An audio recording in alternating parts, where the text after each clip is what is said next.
Tapi kalau sudah tidak mau diajak kerjasama, ya jangan mengganggu.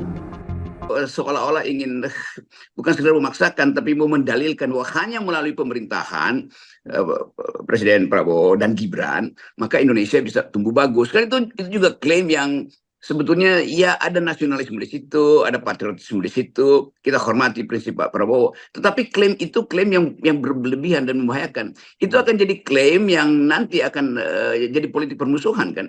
Bahwa siapa yang tidak mendukung pemerintah, dia adalah musuh negara tuh. Itu sama dengan klaim Orde Baru juga tuh.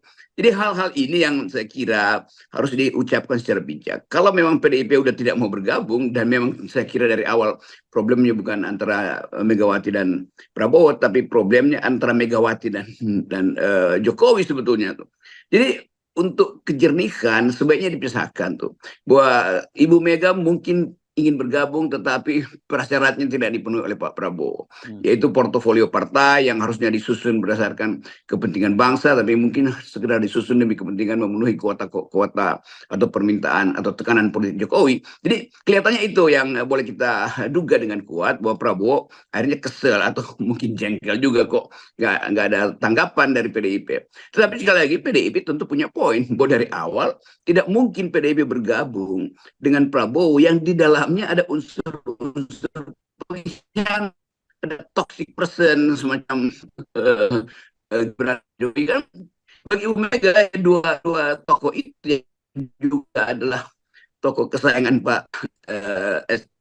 tokoh kesayangan Ibu Mega akhirnya menjadi toxic people, yaitu Gibran dan bapaknya.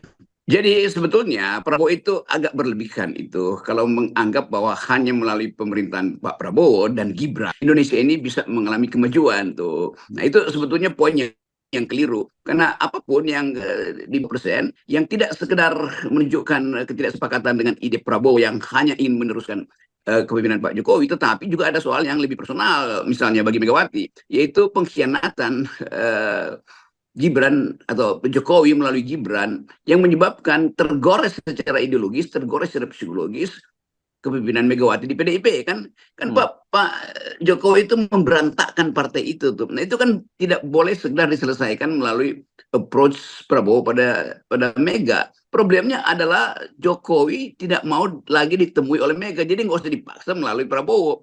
Jadi sinyal-sinyal yang terangkan oleh Ibu Megawati itu menunjukkan bahwa PDIP sudah tutup pintu terhadap Jokowi.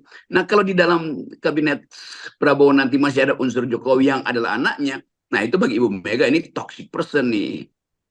Ya, ya, ya. Nah, ini kan saya kira sebenarnya secara psikologis kudunya Pak Prabowo sangat paham gitu ya. Tetapi sekarang ini kelihatannya dengan sikap itu tadi yang saya sebut bahwa oh ini kelihatannya dia udah paham bahwa ini nggak mungkin dilanjutkan dengan Ibu Megawati. Tapi kenapa dia mesti bawa Bung Karno itu satu. Yang kedua, saya juga jadi terkejut juga kenapa kemudian Pak Prabowo tetap mengulang-ulang terus kalimat bahwa saya tidak malu-malu untuk menyatakan bahwa ini adalah kelanjutan dari pemerintahan Jokowi. Ya itu juga kalimat yang konyol. Kan orang udah tahu bahwa Prabowo di-endorse oleh Jokowi. Lalu ditambahkan di-endorse oleh Bung Karno, di-endorse oleh Gus Dur, di-endorse oleh Pak Harto, jadi itu menunjukkan bahwa psikologi Pak Prabowo sebetulnya terganggu. Karena udah di-endorse oleh mantan-mantan presiden, kenapa Megawati nggak mau ikut? Kira-kira begitu kan? Jadi ada ngambeknya juga tuh. Padahal sebetulnya endorsement itu mestinya datang dari rakyat, bukan dari presiden-presiden sebelumnya kan. Nah endorsement Pak Prabowo udah dapat, yaitu melalui 58% itu. Dan orang tahu bahwa 58% itu diperoleh justru karena profil dan ketegasan atau kegigihan Pak Prabowo untuk terus maju sebagai calon presiden kan udah berkali-kali. Jadi kalau kita lihat misalnya apa poin Jokowi pada Prabowo, ya ada, yaitu setara dengan poin yang diperoleh oleh Kaisang 2,8%. Gibran juga harusnya 2,8%. Jadi Megawati juga paham bahwa ya Gibran Jokowi kan cuma menyumbang 2,8%. Jadi kenapa mesti dipaksa Ibu Mega yang punya 18% itu harus menghormati keputusan atau permintaan Pak Prabowo. Lain kalau nggak ada Gibran di situ, Megawati mungkin merasa ya bagus juga tuh dukung di situ. Jadi tetap Prabowo cemas, legitimasi dia itu tidak dia peroleh secara penuh. Tuh. Legitimasi datang dari Gus Dur, bolehlah klaim itu. Legitimasi legitimasi datang dari SBY, ada fakta di situ. Tetapi bagi SBY legitimasi itu juga agak bermasalah karena SBY terpaksa pergi pada Prabowo karena ditolak oleh Megawati. Kan itu dasarnya kan. Dan dari awal sebetulnya SBY itu adalah pesaing kritis dari Pak Jokowi.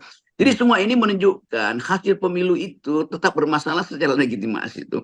Apalagi kalau Megawati terang-terangan mengatakan ya tidak perlu lagi, mari kita bersaing di parlemen. Jadi kalau Megawati ada di parlemen, maka Megawati harusnya dianggap sebagai ya pesaing aja, pesaing kritis, bukan orang yang akan mengacak-ngacak politik Pak Prabowo. Kan etika itu juga nggak ada pada PDIP. Itu PDIP pasti akan mengatakan kami adalah penyeimbang, kami adalah jalan pikiran yang baru. Kan sebetulnya itu aja tuh. Tetapi sekali lagi soal psikologi, dan itu yang memerlukan analisis kuat bahwa seseorang yang dipilih tanpa legitimasi atau legitimasi dipertanyakan akan selalu cemas. Ya, tapi saya kira ya pernyataan Anda berkali-kali di sini di channel ini bahwa sebenarnya Pak Prabowo itu punya legitimasi yang kuat tanpa Pak Jokowi itu ternyata nggak cukup mempan, tidak cukup meyakinkan Pak Prabowo karena dari pernyataan Pak Prabowo sendiri jelas berkali menyatakan bahwa dia itu ya bisa menang karena didukung oleh di-endorse oleh Pak Jokowi, dan itu setidaknya seperti ya diucapkan oleh Yusuf Manandi, katanya dia menyatakan bahwa Prabowo menyatakan sendiri kepada dia bahwa dia itu bisa menang karena didukung oleh Jokowi begitu. Ya, tapi kita kan orang mau tahu dukungannya seberapa besar sih. Jokowi mendukung Prabowo, ya Gibran itu besar. Iya, berapa suara Gibran yang disumbangkan oleh keluarga dinasti pendukung Jokowi itu pada Prabowo? Ya 2,8%. Kan orang dari mana 2,8%? Ya suara Kaisang segitu. Kan mestinya orang ngerti atau Prabowo ngerti suara Kaisang itu setara dengan suara Gibran. Artinya kalau Kaisang pun dijadikan wakil presiden Prabowo ya dapatnya 2,8%, sama dengan Gibran. Artinya Jokowi hanya punya peran 2,8% di situ. Jadi bagaimana mungkin orang anggap bahwa karena Jokowi 8 kurang 22,8 itu tetap 56 itu. Jadi tetap Prabowo menang kok kalau nggak ada Gibran. Nah, ini yang udah terlanjur terjadi. Dan Pak Prabowo tentu lupa bahwa statistik justru menunjukkan bahwa legitimasi Pak Prabowo bisa dia peroleh sendiri bahkan tanpa Gibran, Yunto bapaknya, yaitu Presiden Joko Widodo kan. Nah ini soalnya. Tetapi kegelisahan politik tetap tumbuh di pikiran Pak Prabowo karena dia mungkin akan melihat bahwa dia akan diganggu secara ideologis, diganggu secara polisional, kebijakan maksudnya, oleh Megawati di DPR. Dan itu adalah sah, karena memang DPR tugasnya adalah mengawasi pemerintah. Jadi bukan diganggu untuk dibatalkan, ya mengawasi aja. Ya. Nah ini menarik ya kalau nanti ternyata setelah Pak Prabowo tutup pintu begitu ya terhadap, udahlah lupakan PDIP karena kayak ini nggak mau diapa-apain juga nggak bisa. Tapi kemudian dengan semangat yang tadi itu, semangat katanya untuk membangun kerjasama dengan semua komponen rakyat Indonesia, itu menarik PKS gitu. Tanda-tandanya juga mulai ada sinyal-sinyal semacam itu. Dan yang lebih tentu lucu lagi buat kita kalau PKS sendiri juga bersedia bergabung gitu. Di keadaan itu juga yang membuat PKS menghitung psikologi Pak Prabowo terganggu. Nah PKS juga mungkin secara pragmatis akan bilang lah orang yang terganggu psikologinya itu lebih baik dijauhi. Kira-kira begitu pikirannya kan. Gitu, Jadi ya. mungkin sekali juga PKS mengatakan ya udah kalau begitu kita juga tidak mau ada di situ tuh. Karena kesan paksaan itu ada. Jadi dengan segala hormat kita mau beritahu pada Pak Prabowo tidak perlu kasih narasi yang sifatnya atau terbaca sebagai memaksa, entah separuh maksa, seperempat memaksa, dan menghubungkan atau mengganggu Soekarno itu dengan PDIP itu juga berbahaya. Karena bagaimanapun mau diterangkan dengan cara apapun, PDIP itu dihidupi oleh captive market Soekarnoisme. Itu nggak mungkin ada di partai yang lain. PAN pasti pro Bung Karno, iya, tapi kedekatan ideologis Bung Karno dengan PAN itu nggak mungkin terjadi. Demikian juga dengan partai-partai yang lain. Jadi memang dianggap aja bahwa memang secara historis PDIP itu ada Bung Karno. Udah selesai kan?